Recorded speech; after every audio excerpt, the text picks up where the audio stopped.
Я бычок подниму, горький дым затяну, покурю и полезу домой. Всем привет!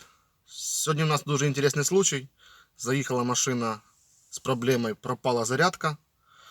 Но як це проявилося? Тобто, як всі знають, при включенні зажигання у нас загорається індикатор зарядки.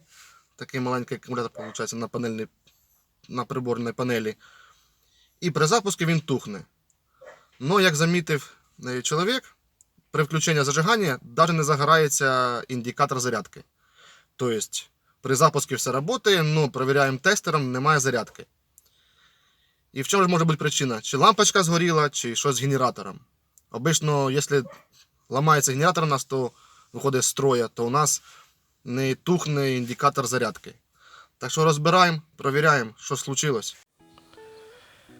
І так, приступаємо к розбору. Першим ділом відкручуємо два болтика під хрестову отвертку, які держать щоточний узел, який є тим же самим і регулятором напряження.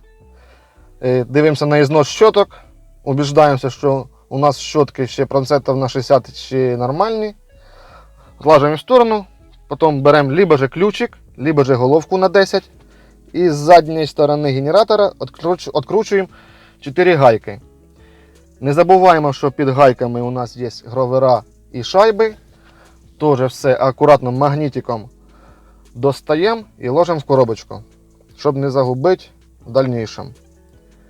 Потім витягуємо 4 шпильки, які проходять через весь генератор і стягують корпус його генератора.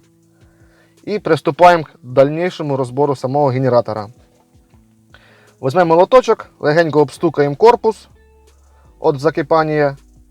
І у нас є два вуха, які по них можна розсоединити вже саме два частини генератора.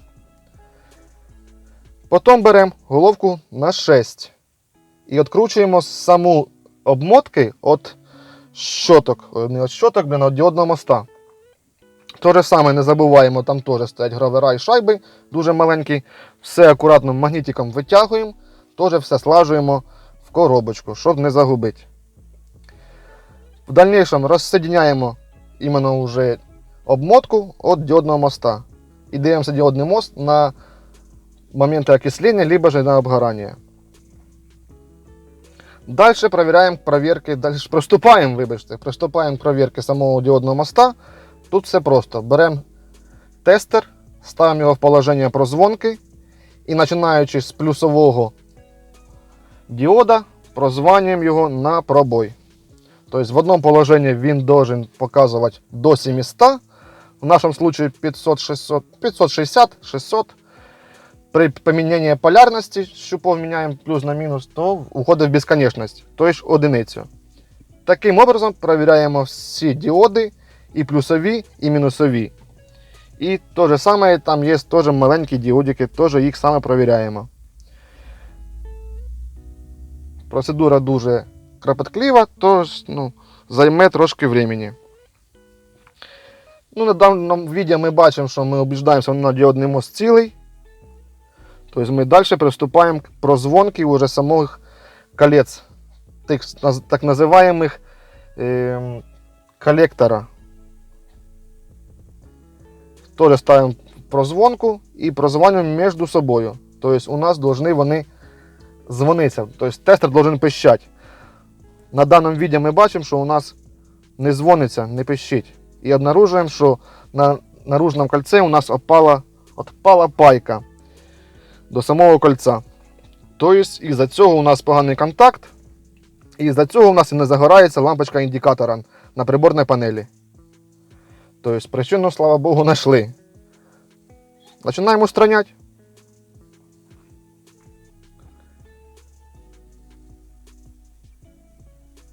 Перед тим, як приступити к пайці, треба все акуратно зачистити, продуть, перед тим, як паяти.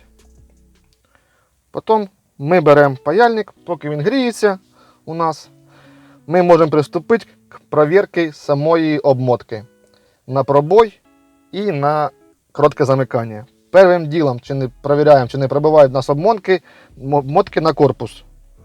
Беремо, ставимо один щуп на корпус і дотрагуємося теж.